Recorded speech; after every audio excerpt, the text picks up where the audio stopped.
Good afternoon and welcome. I'm Mary Robinson, Director of the McCracken Research Library. And on behalf of the library staff and the Board of Advisors of the McCracken Library, I want to welcome you to this special program. Before I introduce our guest, however, I'd like to call your attention to a few programs coming up, some great things to look forward to as we move into our summer season here. And by the way, if anyone would like to turn off their cell phone at this point, it would be a really good time to do that. Thank you.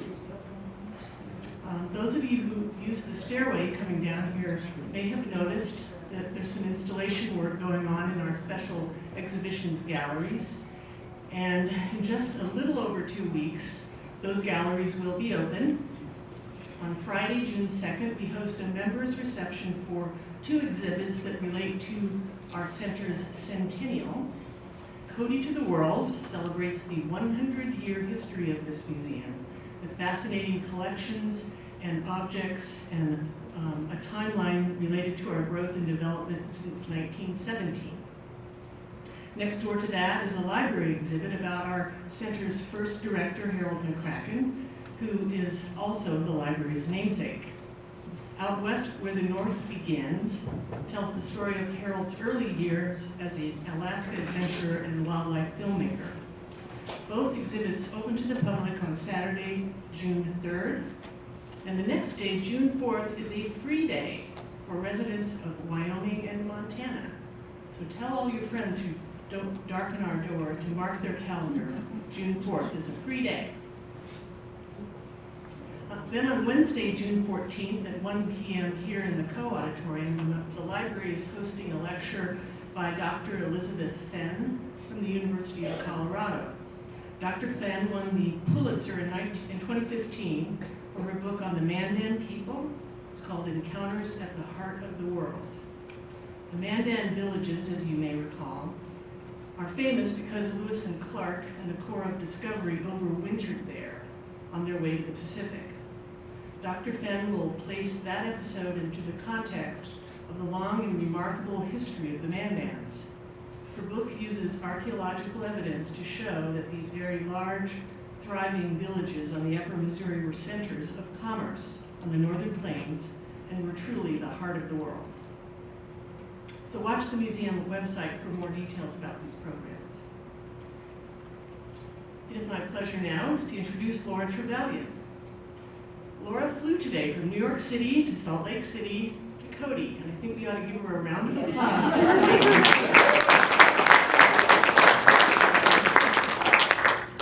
Laura will discuss her new book on the Winchester Company. It's called The Winchester, the Gun That Built an American Dynasty. Laura possesses the unique insights that a family member brings to this story of an American firearms brand. As the great-great-great-granddaughter of Oliver Winchester, she's in a position to tell that story in a fresh new way. Laura is also familiar to many of us as an anchor for the BBC. She makes her home in Brooklyn, and we are very grateful that she made the trip out to our Wild West today. After her discussion, she will take a few questions, and then she will be signing books in the museum store upstairs. And they are available for sale there. Ladies and gentlemen, Laura Trevelyan.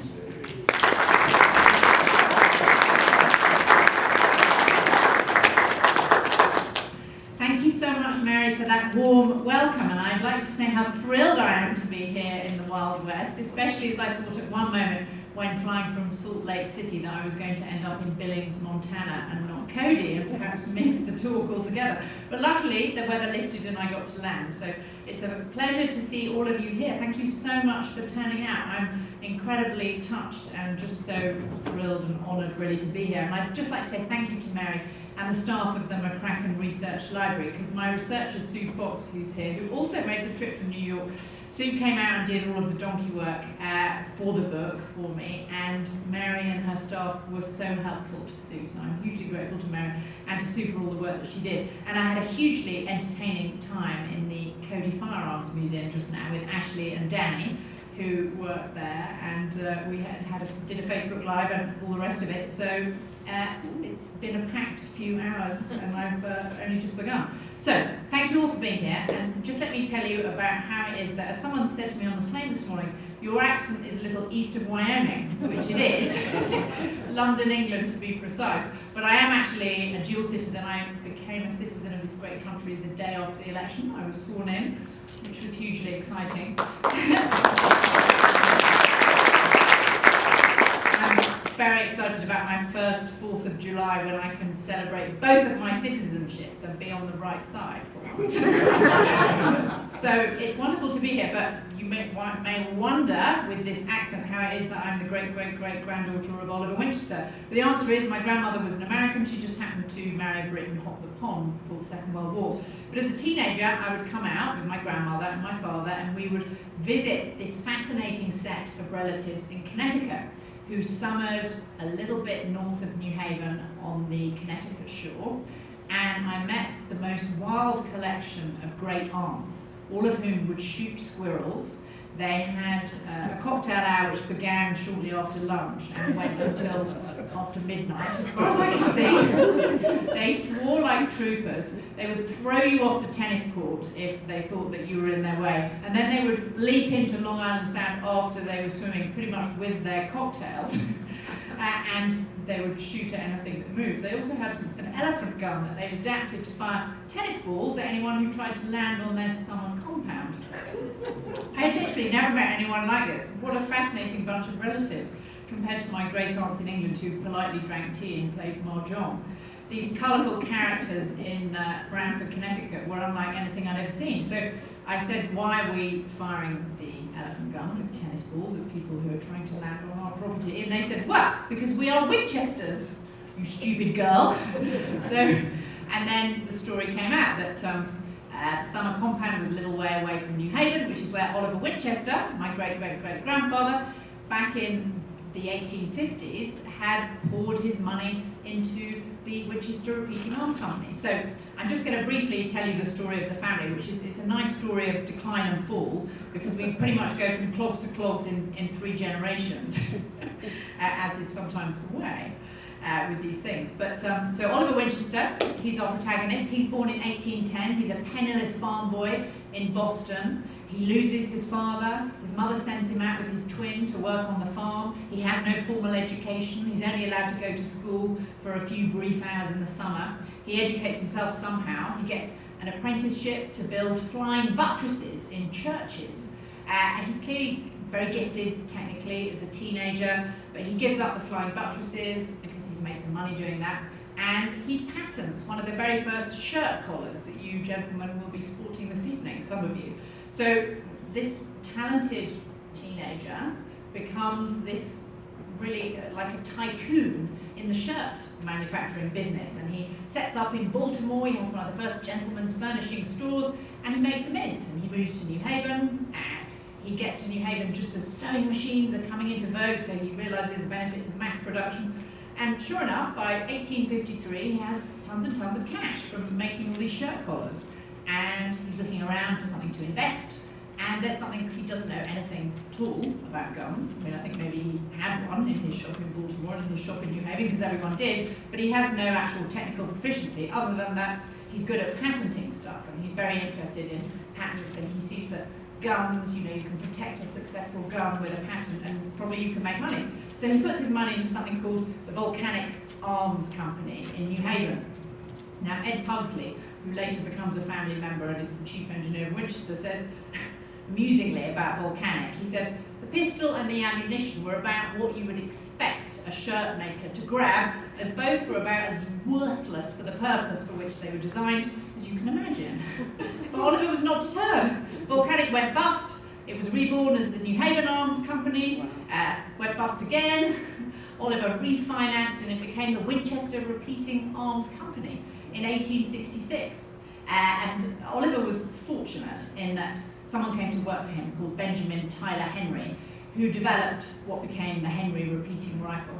And with this point, the Civil War is on the horizon, and Oliver is an indefatigable salesman, and he is convinced that the Union Army will buy the Henry repeating rifle in large quantities and make his fortune. So Oliver writes to every single newspaper, writing about the wonderful, wonderful capabilities. He's enthralled because he knows that Lincoln President Lincoln, a gun buff, has tried both the Spencer and the Henry repeating rifle. He knows that Lincoln sees that this is a revolutionary weapon that will change the direction of warfare. But Oliver, sadly, comes face to face, as many entrepreneurs have, with the obstinacy of the army bureaucracy. And the army, on the Union side, felt that a repeating rifle was going to be a tremendous waste of money because the soldiers were going to waste so much ammunition by just firing again and again and again. So, that was really, more or less, the end of Oliver's dreams, and the army never did buy very many Henrys. But the good thing about the Civil War, from his point of view, is that word spread about the magic of the repeating rifle, both the Henry and the Spencer. So by word of mouth, Oliver did manage to sell quite a few rifles, although it wasn't exactly the big success that he hoped. But there were some, key quotes at the time. So, for example, men on the Union side would report that Southerners feared the Henry rifle more than any other arm in our service. And they say, give us anything but the damn Yankee rifle that can be loaded on Sunday and fired all week. Oliver loved that quote. So, damn Yankee rifle. At the end of the Civil War, it was modified and it became the Winchester Model 1866. And as you all know, at the end of the Civil War, the resumption of the expansion westward, where we sit today, that resumed. And that was really where the Winchester repeating rifle came into its own, and Oliver finally made his money. And as it was said by one of the first army majors responsible for moving settlers westward, and this is about the Winchester Model 1866, believe me, this gun will make the land safe for frontiersmen and will have a great effect in settling the land. You don't need me to tell you about the land out here, but of course, back then, you were on horseback, you would have your Winchester repeating rifle, and you would have your Colt revolver. And Ashley's here, and she'll correct me, but I think they used the same ammunition, didn't they? Wasn't that the whole point? Anyway, so it became very, very successful. So Oliver becomes very rich. The Winchester Model 1873 is the gun that won the West. And at this point, another family member comes in. Oliver and his wife, Jenny, have suffered actually great tragedy. 3 of their 4 children die before them. They lose 2 of their grandchildren. The one child that outlives them, Jenny, makes an excellent marriage. She marries a chap called Thomas Gray Bennett, who's a Civil War veteran, age 17. He was fighting for one of the Connecticut units that was integrated and had black and white soldiers. And Thomas Gray Bennett leaves the army, goes to Yale, goes to Winchester, where he becomes one of the top engineers. And he marries the boss's daughter, which is a pretty neat move. But it was also a neat move on Oliver's part too, because Thomas Gray Bennett is a genius, great big guy, a wrestler, understands guns. He's a Civil War veteran at the age of 19.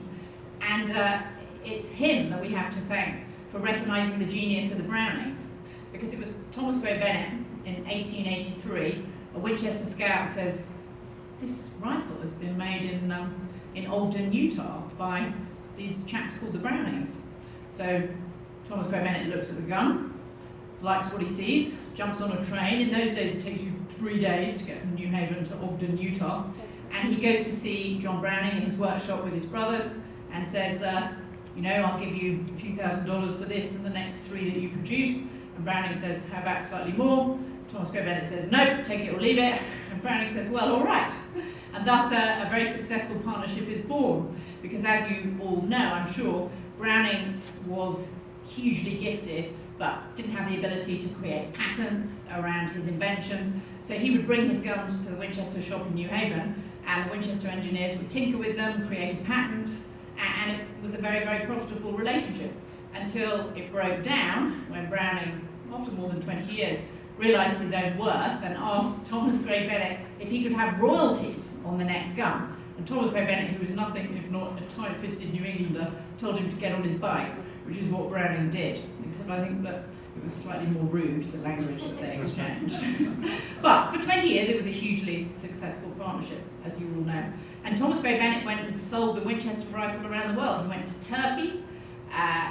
He was responsible for selling rifles to Japan, to Mexico. I mean, this was a global brand at a time when there were no aeroplanes, at a time when it took you months to go all the way to Constantinople and strike a deal with the Turks. So Thomas Gray Bennett spent a lot of time on the road, and that meant he's the most wonderful letter writer, which I love. He's deeply in love with his wife, and he writes her these beautiful love letters from Paris about, you know, I bought you this wonderful dress, and wouldn't I like to see you in or out of it?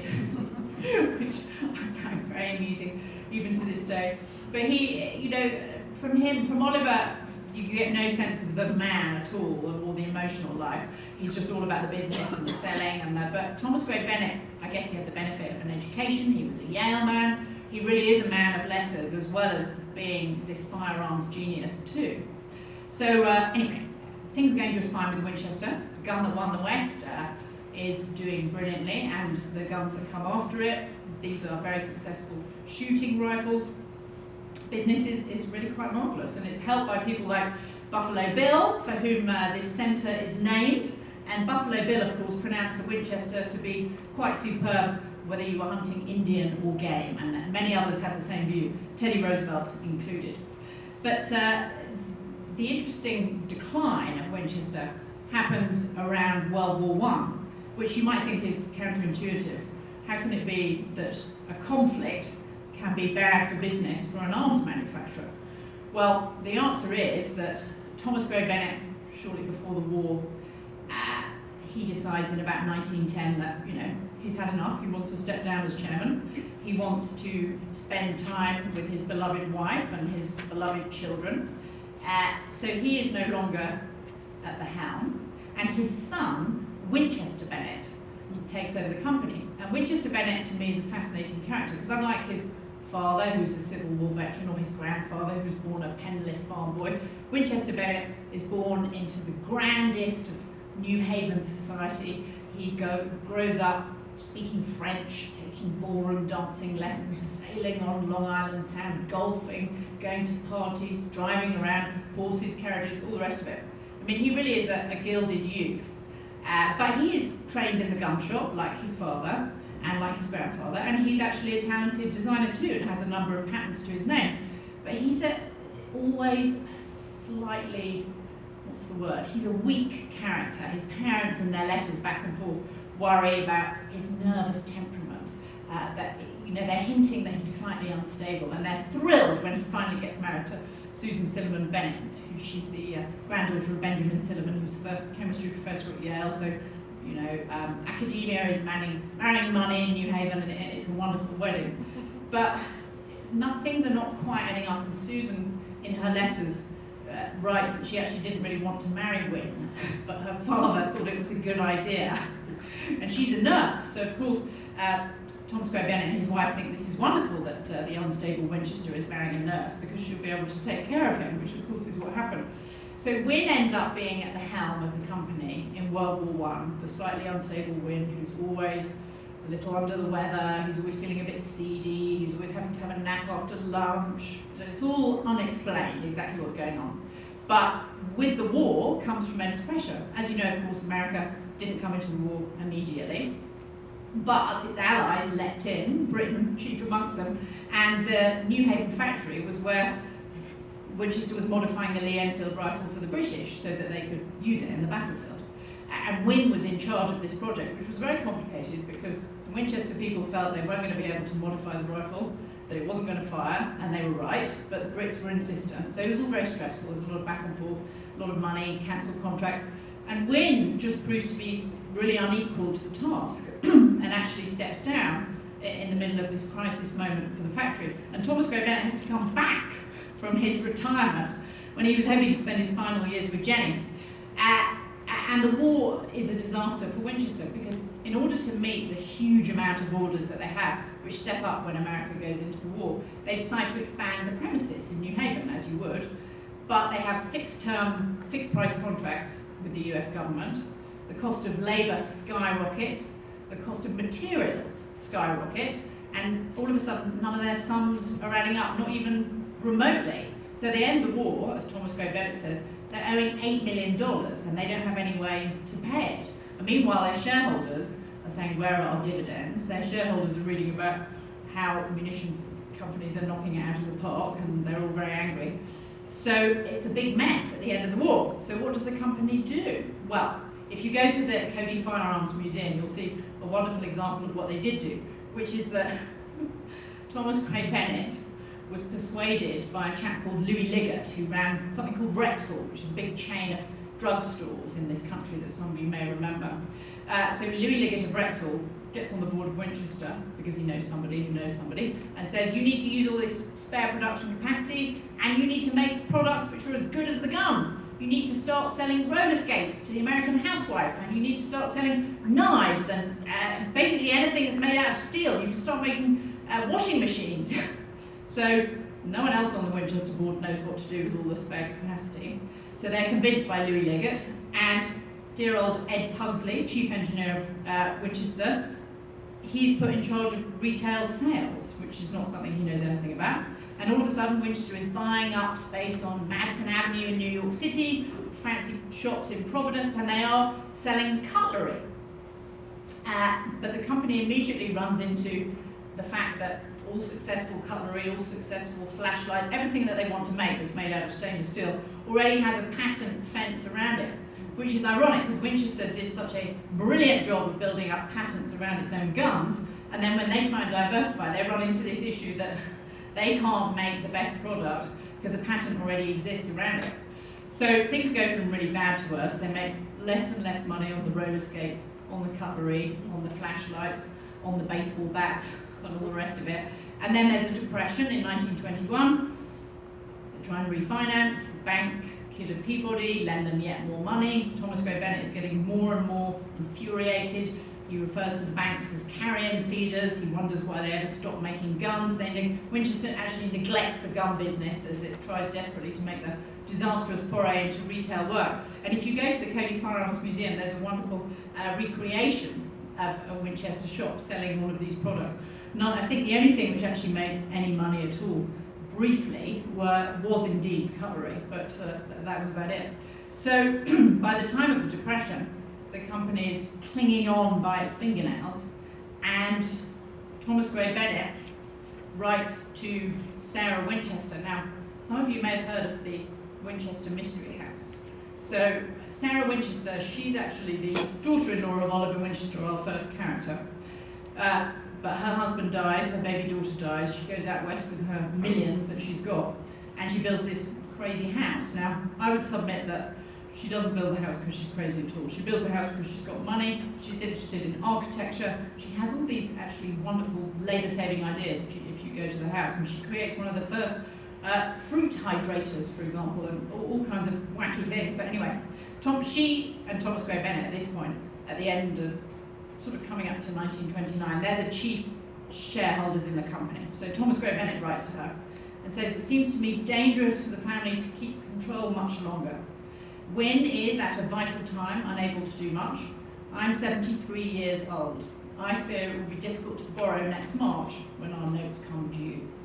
So the poor old company goes into bankruptcy in 1931 and it's bought by Olin, humiliatingly, because Olin had long been rivals of Winchester, and Olin actually let Winchester drift in the wind for a long time until the price came down to one that Olin was willing to pay. So that was the ignominious end, all through what you might think was going to be so amazingly successful, which is World War I. Should have been, you'd think, the making of the company, but actually it was nothing like it. It was actually a disaster. But along the way, we got some very colourful characters who had Winchester rifles, and there were a couple of things that just struck me in the history of it. And when doing interviews for the books, people have asked me, don't you feel embarrassed that you're a relative of someone who made a rifle that killed so many Native Americans? To which I said, well, not exactly. I mean, who could defend the slaughter of the Native Americans? Nobody could. And in researching the book, it was horrifying to read about Andrew Jackson and his history with the Native Americans, the permanent frontier that wasn't, and all the rest of it. But as a reporter, I can't but be struck by how Native Americans took on the repeating rifle. They called it the spirit gun. They wanted it just as badly as anyone else. And the whole story of Custer's last stand and the role of the repeating rifle there. I mean, obviously the Indians lost the Indian Wars in the long term, but just the incidents like Custer's last stand, which were a success for the American Indians with their repeating rifles. Things like that have stood out to me in the history of the family and the company. And also Ida Wells, who you probably know, she was an African-American teacher and a civil rights activist in the period after Reconstruction. So she, for example, writes, at a time when blacks are being lynched, she writes, "The Winchester rifle deserves a place of honour in every black home. The more the Afro-American yields, cringes and begs, the more he's insulted, outraged and lynched." So a lot of it to me is counterintuitive. I mean, as you know, the whole debate around guns in this country is quite toxic, but to me, looking at it from the perspective of those times, the Winchester rifle, it was a utility that people wanted to protect themselves, to defend themselves, to move west for all of, I mean, it was essentially an extremely practical instrument. But one of my favourite people in the research of the book is, of course, President Teddy Roosevelt, who goes to Africa in 1909 and has Winchester custom-make rifles for his big game hunting trip. And he's obsessing about this trip for about 2 years beforehand, which he goes on with his son Kermit. And he wants to shoot buffalo, rhino, lions and elephant. So he does need some quite powerful guns, and he's very specific. And he drives poor old Winchester Bennett literally insane, and he writes from the White House on a weekly basis to complain about the rifles that he's commissioned. So one of Teddy's letters, I mean, you know, he was probably occupied with other things at the time, but what he was really interested in were his guns. "I'm really annoyed at the shape in which you sent out those rifles. I cannot see what the excuse was. I'm unsettled by the extraordinary flaws in the moulding of the rear sight." And so on and so forth. And also, there's also just one more letter I wanted to quote for, which is from dear old Thomas Gray Bennett, who's really my favourite in the book, as you can probably tell. But in 1910, just before the war, when he retires, and he has no idea what's going to come, he's going to be dragged back into service. But he writes to his wife. She's on a trip to Europe, as you would be back in those days. And he writes to her, "When you get back, let's sink the housekeeping and the flowers and live, instead of wading around in a morass of perplexities and accounts." I guess as very rich people, they had a lot of flowers and a lot of accounts. But I like the sentiment and the idea that, you know, he missed his wife while she was in Europe. But sadly, she returned, and there was to be no nice, relaxed end of their life. In fact, she died, and he was left at the helm of the sinking ship while Winchester Bennett, his son, was unable to cope. So that really is the end of that story, and thank you for listening to me. It was such a privilege to write the book, and it's so wonderful to come here, actually, to the American West, rather than to just think and to write about the role of the Winchester rifle in the settling of the West. And if any of you have any questions, I would love to try and answer them, although I would say that I'm not at all good at technical questions on guns, but Ashley's here, and she can answer those. So yeah, if you have a question, please, Ray, ask me.